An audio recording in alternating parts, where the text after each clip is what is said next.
actually almost died last night, so I'm sharing this story because it is finally officially wintertime here in Minnesota, and this could actually save somebody's life if they don't already know this information, because this isn't like an uncommon thing, and sometimes people just don't get taught stuff. So yes, we had our first actual official little snowstorm where it clings to the road and gets a little dangerous. And if you know anything about snowy areas, it's those first few storms before the roads are salted and good to go that are the most dangerous to drive in.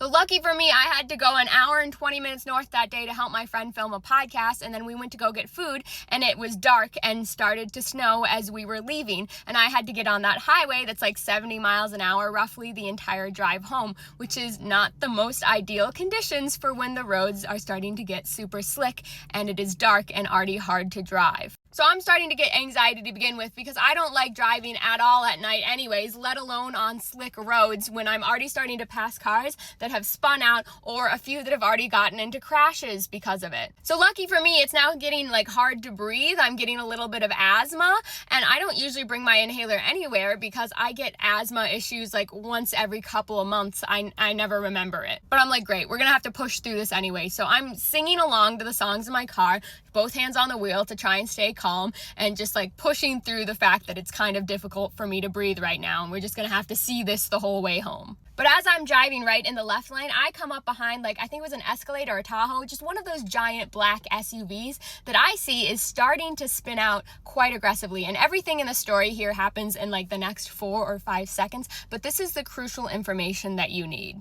So I can tell right away that this SUV has done everything that you're not supposed to do when you hit ice, clearly, because they are losing control and going in between both lanes and the shoulder, absolutely about to spin out. And the car is so wobbly, it almost looks like they're about to start rolling. And I'm freaking out, right? Because if they start rolling, I'm done for, right? They hit me, we're both gonna roll, and that's just the end of it for me, okay? My car is kind of a tin can. So I do immediately exactly what you're supposed to do in that situation. I take my foot off the gas right away. You do not slam the brakes immediately. But this car is obviously slowing down, and I can't really slow down at that level because we're both going roughly 60 or so miles an hour.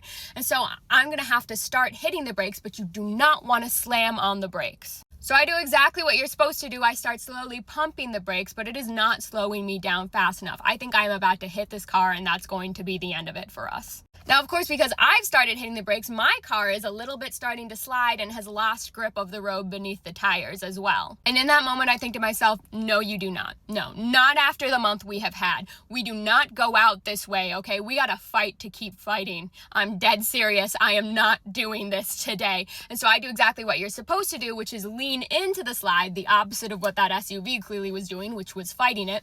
I managed to slide to the left as the car almost hit me, went around and continued going. I think they just kind of went off into the grass, and they probably got it together later. I think they're fine. As I'm driving away, right, I'm shaking. I am now filled with adrenaline. I can feel it wide awake, luckily, for the rest of the drive. And also on the bright side, I can breathe clearly now. It cleared up my lungs perfectly. That's exactly what you're supposed to do in one of those situations. And if you're wondering how I ended up learning that, because my mother was not super involved, I hung out with a lot of car guys that were very reckless in high school, and they taught me a few things here and there, okay? So I can control a spinning car a little bit.